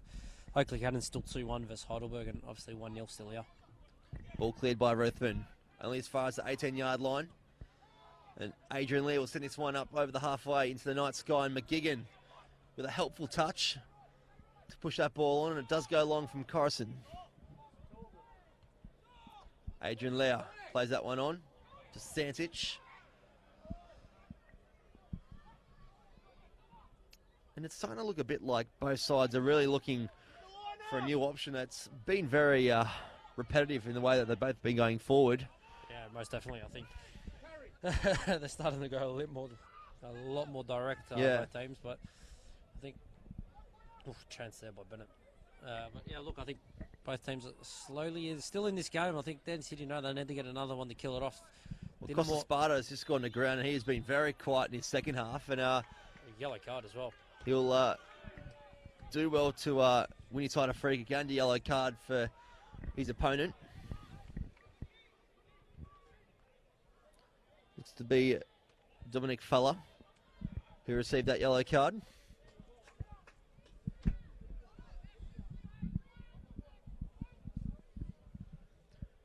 And for a cooler summer's night in Melbourne Southeast, probably, what you say, maybe 1,000 people here tonight? Yeah, fantastic turnout, I think.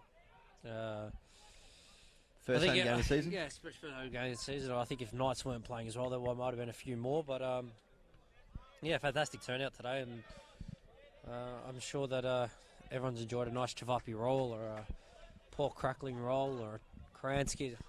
The list goes on. Whatever you want, they've got. There's a big menu here at Dandenong City Soccer Club. If you've never been here, definitely worth a visit. Down in the Monash as we see Luke Isles looking to get the ball into his right foot. Riding the challenge, you'll find Stantic forced to go back. Rides a few challenge, hits the referee. Here's this new rule that's been introduced for the season. If it hits the referee, it's a drop ball. Now, this is the thing here. Who do you favour, the attacking or the defensive side? This is the one question I have around the new rule. You kick the ball back to Dandenong City. But at least you can't complain the referee wasn't up with play. That's true. He was right in the middle of it. So and Luke Pilkington screaming, that's the referee, very fair point. We were in the box there, referee. So it's like, what do you do? Is he shooting or play? And good bit of sportsmanship there by St Albans. And Ruthven looks to put in his captain, Filipovic, and it ends up in the hands of the goalkeeper. And it will no doubt happen at some stage this season. There will be a situation where there's a crucial ball played and it hits the referee. It's just part of the game, even though it doesn't happen all the time. And I think it's going to really cause a bit of tension for some players, particularly in a position where Dandenong City were. Yeah, 100%. I guess so. It's one rule for everyone, though, isn't it? Yeah, it's the same rule for everyone. I guess there's no inconsistency about it. Whatever happens, happens. And St Albans are on the break now. Chance through Bassett to go forward. The ball does come wide, looking for Kandari. Poor option, I reckon. Can't find him on this occasion, and Luke Isles play shot to Salchin with a little chip back out to his wing back, and he'll go long, looking for McGigan.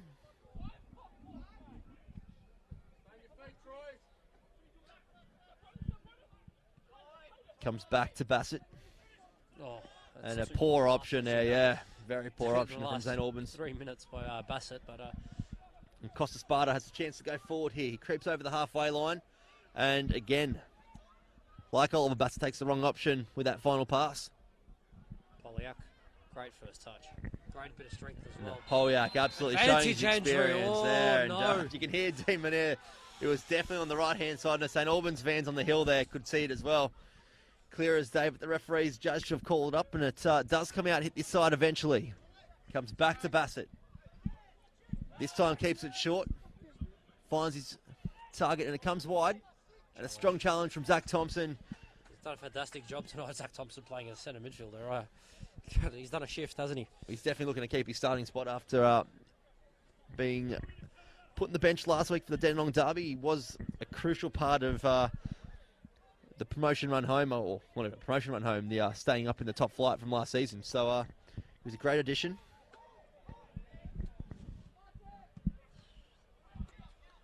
You see McGigan looking to go long and gives it a chance for Dandenong City to reset, and I don't know if that was actually completely necessary. They had some options to go short, even to Braden Mann, who could have just held it up and maybe kept the ball.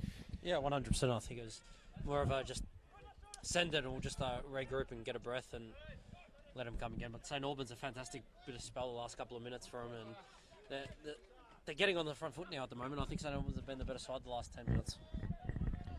We do see Dandenong City beneath us getting a substitution ready for the next minute or two. We'll keep you in touch with that one. Comes back to Conyett. Go short to Fella. Kandari. Can only find in Christian Santich. Rides the challenge and it finds McGigan. Goes wide to Costa Sparta. He'll travel high. We have Oliver Bassett to beat, and he, on this occasion, turns the ball over quite cheaply, and Ruthven forces to put his foot through it back to the goalkeeper.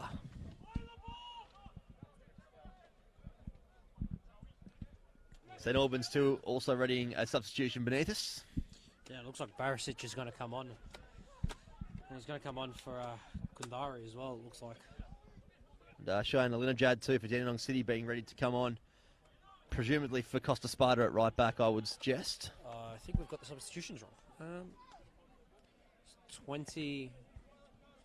Yeah, Nalinajad's coming on, so we'll be interested to see if he comes on. Yeah, my bet would be for Costa Sparta, a like-for-like right-back replacement. As you see, Anthony Polyak with a bit of room to move through the middle here. He's been great this second half. Finds Bassett. He'll send it wide to Kandari. He'll go first time for the cross, and it's blocked by Luke Isles.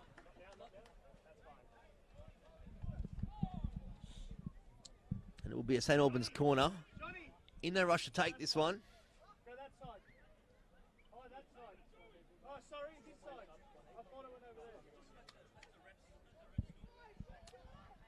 Oliver Bassett will come over and take this one. Plenty of numbers in the box for St Albans, if they can find the right ball. Has got the short option. And it will be a change of corner taker, actually. Bassett will come into the middle. Dominic Fella. It does come into the back post, and Ooh, Solchin, it's back in. Has it crossed the No. line? No. It's And out it's for a been goal judged kick. to be a goal kick from this near assistant. It will be a substitution. And look, we're not really in a position to call that one, Dean. It was a bit of a tricky one, but the St Albans players seemed pretty confident. I thought it stayed into place, so it's still alive. But I think we've got to give credit to the linesman Astro for making the decision, and we'll see what happens. And great call by you. Costa coming off, straight and Linajad on, and Barisic's coming on for should be good. Yeah, swap of roles for Shane Linajad. Started last week at right back. Was replaced by Costa Sparta. Now it's been the reverse situation in round two, as St Albans make their own substitution as well, with Kandari coming off and Barisic replacing him. So some fresh legs for both sides to bring in the run home for round two of NPL Victoria.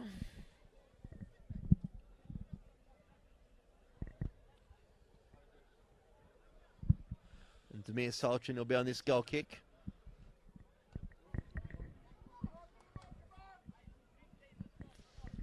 He's going to go for the long option. And he hits that one quite well again, Dean. As you said, one of the longest goal kicks in NPL Victoria. As you see, Ruthven intercepting this ball here and plays it out wide to Braden Mann. Looking to find McGigan, who used his body in the sandpit part of the ground at Frank Holohan. Went for a dive in the water. Off the sand. Maybe they sprinkled it this morning. We had a light shower last night here in Dandenong. Got Luke Isles on this throw-in, just in front of the scoreboard.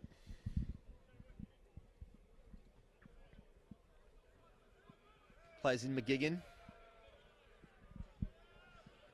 And McGigan will have the chance, and it's a foul given there on her door by Luke Isles. It looks like the door's come out wide, and Barisic has gone straight up as the number 9. Yeah, a bit of a switch there. Which, to be fair, probably isn't a bad call from the St Albans coaching staff. Give it a pace onto the wing. As we see Corrison go long. And Barisic involved in his first battle of the evening with Luke Pilkington. Ball stays in, just beneath the gum trees here. And it will trickle over for a goal kick right towards the corner flag as we see one of the Dandy City players hit the deck. The Luke corner Isles. flag's come out as well.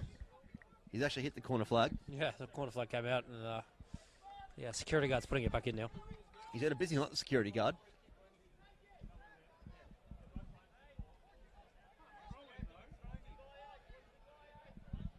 And Sasha can obviously just question the fourth official about that being a free kick.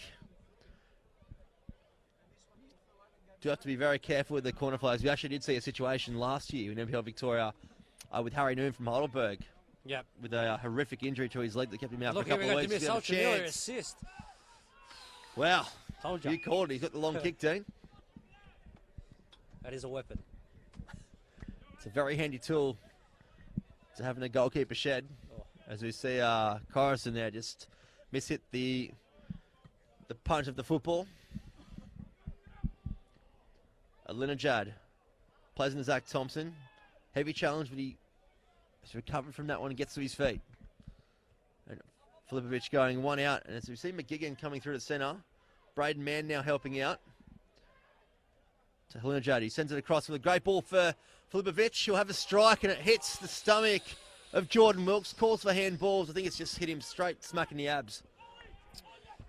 Oh, I think it might have been a little bit lower as well, yeah, in the crown jewels, but he's done enough to get back up, and could have been shouts for handball, but Andrew Marakis in a great position. He's just waved it on. See Bassett taking the ball deep, just a safety. Gives St Albans a chance to reset.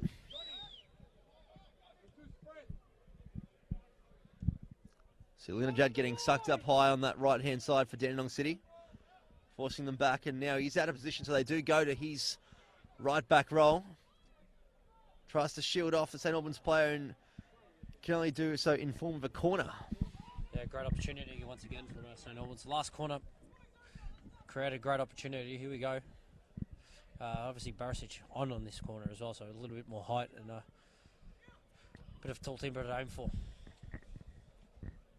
So we have had a few games on tonight. Over at Jack Edwards Reserve at the moment, it is 3-1 in favour of the Oakley Cannons over Heidelberg United, who did go up 1-0. So Oakley Cannons coming to a bit of form in the second half over there at Oakley. See McGigan just outdone on this occasion, and Bassett has a chance to come inside. Brings it across the face, has a strike. It is blocked by Linajad. Anthony Polyak, he'll have a second crack as well. Forced on the edge of the 18-yard box. Dandy City with plenty of numbers behind the ball. Hador. Sends it back. He does receive the second option. Fella. He'll send it wide. Looking for Bassett. Great first touch, just quietly. Absolutely. As he uses his youthful speed to try and get around Dandenong City. Comes in wide. Not afraid to get in the ball, the youngster. As we see a chance here for Dandy City, it is now a 2-on-2 situation. Filipovic making the run across. He finds Braden Mann with a great ball out wide. What will he do with this? He'll go for the short option. Calls the handball, waved away by the referee off the stomach of the centre-back, and Troy Ruthven will have the chance to settle things down for Dandy City. Luke Isles riding a challenge, a cheeky little nutmeg. And Ruthven can't flick that pass on. It is intercepted in the middle of the park. Ends up with Bassett, who's got a bit of room to work with. Dandy City out of position a little bit here at the moment. Find Anthony Polyak. Plays in the ball on this right-hand side and intercepted there by Luke Isles. We've also got a couple of games on tomorrow as well. Sure do. We've got down in Geelong at Stead Park. Altona Magic have taken a game away.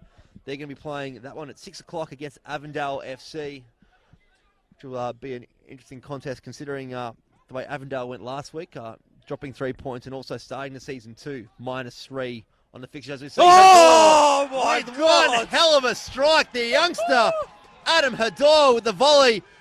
Bottom right corner in the fans from St Albans. They erupt on the hill at Frank Holohan. What a strike. Oh, that's come out of nothing. Oh, it was a nothing cross, and wow, great technique to put that into the bottom corner. And, Completely unmarked on the penalty exactly spot. Right, and here we go. St Albans have been probably the better side in the second half, and they've taken the chance, and now the Dinamo fans are in full voice. I've just seen the replay back on the live stream, and I tell you what, that is up there as one of the goals of the round. So have a chance to watch that one back, and a great shot there from young Adam Hador. They've moved him out to the right-hand side since Bass just come on, and he's found the back of the net. And with not too long remaining, we've got a game in our hands here in Dandenong. As we see Jordan Wilkes come across. That's about the third time his shin pad's fallen out today. Has he heard of electrical tape? That's a question for after the match. I'd love to ask him that, to be honest. Got a comment coming through from Damien on the Facebook live stream about time that St Albans got a goal. Also, Damien, to answer the question, yeah, there is a bit of synthetic grass in the grandstand on the floor over there. Stancic sends the ball wide to Isles. It's in the sandpit. He gets the ball across, and Flibovic. Keeper does enough. And a good save there down to his right from Chris Kasenin. It'll be interesting to see in this run home to the 90th minute what approach both teams take. Are they happy with the draw, or does one side really try and grab the game by the scruff of the neck? Yeah, it looks like St Albans are sitting a little bit more deeper now. I think you said stay nice and compact and let them try to break us down. And we'll also have a goal at Jack Edwards' reserve this evening. It's 3-2. As McGigan puts the ball in, finds Flibovic on the penalty spot. He tries to have a strike. Great save from the goalkeeper, and it's spread out wide. Ruthven will try and bring this one down. He does well to turn his defender, puts the ball back in. Danger not over yet. Adrian Lair finds his head, skims it out to Braden Mann, and he completely shanks it off the left foot and puts it into the grandstand. Much to the pleasure of the St Albans fans on the hill here at Frank Holohan.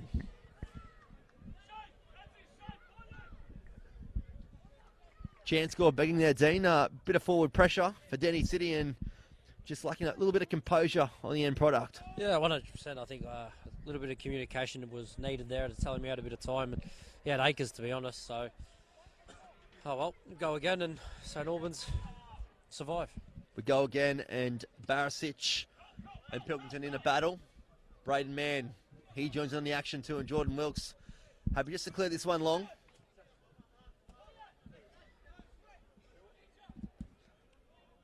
Not too long remaining here at Frank Holohan Soccer Complex. 1-1. It was a 1-0 lead to Dandenong City at the half-time break, but St Albans, Great play through their young striker Adam Hador, has leveled things up here as we see Anthony Polyak spread the ball wide. Young Bassett looking to get forward, and Shan Alinajad to send this one. Looking for the captain in Filipovic. Does get intercepted. Anthony Polyak looking to get this one out in the left-hand touchline. Great ball. Comes central with plenty of space. And the goal scorer for St Albans has some room to move. He's forced to go back. Sends it out wide again. Bassett now heavily involved in the play going forward for St Albans. Comes back to Conyett. St Albans just trying to compose things at the moment, and it does give Dandenong City a chance to creep forward, but they're not really taking it. They're quite happy just to sit back on the edge of the 18, and now they go forward. It's just slightly back. Dandenong City very slow to get up, and St Albans are very happy just to keep the ball at the moment. Fantastic ball in behind. Find Barisic up top, playing as a lone striker for St Albans at the moment. Comes in wide. Great footwork. And Hador again, it turns Ruthven. Goes That's to a the ground, penalty. and that will be given as a yellow card for simulation. And you know what? The referee's got that spot on. I reckon he's gone to ground way too easily for my liking there, Dean. I thought it was a pen from my angle, but Yeah. you never know. I'll have to look back on the... Couldn't see too much contact, I thought. But you never know. I guess it's twice in 2 weeks. Andrew Memorakis has booked someone for simulation. That's what we like to see. If it was simulation, and definitely don't want that in this game. At least he's consistent. We'll give him that anyway. Yeah, exactly right. Let's not. Hopefully, he doesn't give a yellow now. Creeping up the stoppage time. Expect to see a few minutes added on into this game. As you see Ruthven leaving that for Zach Thompson. He'll go long looking for Isles, and he'll find him with a great ball. Finds the sand pit as well. Comes in narrow, puts a ball across, and the young keeper in Chris Cosson does well to handle this one. And we've got a substitution here being readied, and a bit of a bizarre situation that the young 16-year-old Jacob Brito actually has the wrong top on for Dandenong City. I don't know if that's a youth team top, Dean, or... It's a couple of years old. I can that tell you top. what, Sasha That Gnoski top- is not too pleased at all. As we see the ball come wide to her door. That top's about 4 years old. Probably the warm-up kit. I think they found him a wrong top. He seems to have adjusted things now. And we will see a late substitution being ready for Dandenong City. He's number 11. So he's going to have a different strip on.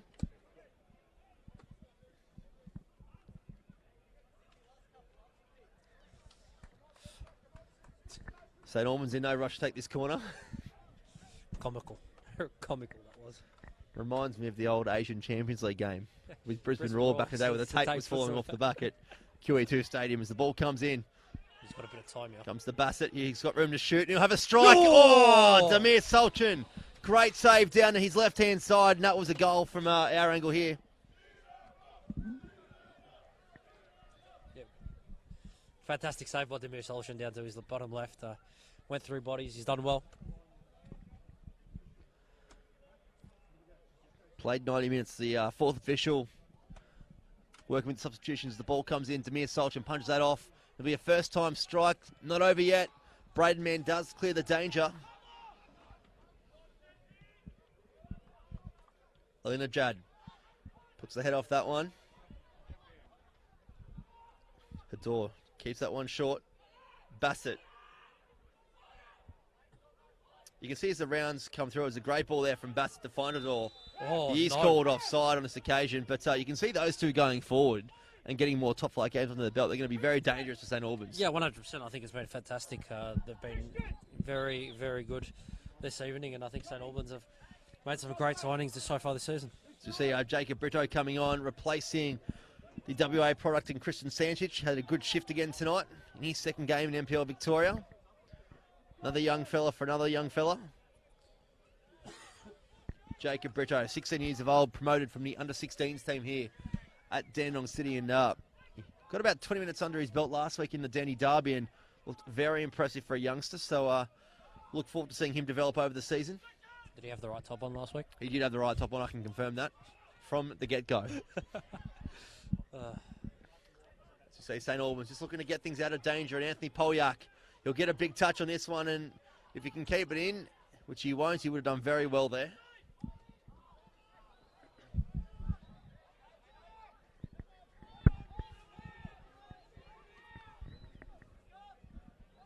Dandy City, for a side that's chasing 3 points tonight, not in too much of a rush at the moment. They did lose round one in the Danny Derby in a late crucial blow from Brendan Barnes, 3-2. Looking to take 3 points to kick off their home campaign as we see the ball go wide from Zach Thompson to find Helena Judd. It's intercepted though, and Polyak will bring this one down. Unnecessary ball. Absolutely, and he's encouraged to go forward. A professional foul there from Adrian Lear. Knew exactly what he was doing on Anthony Polyak, and he will earn himself a yellow card from the referee.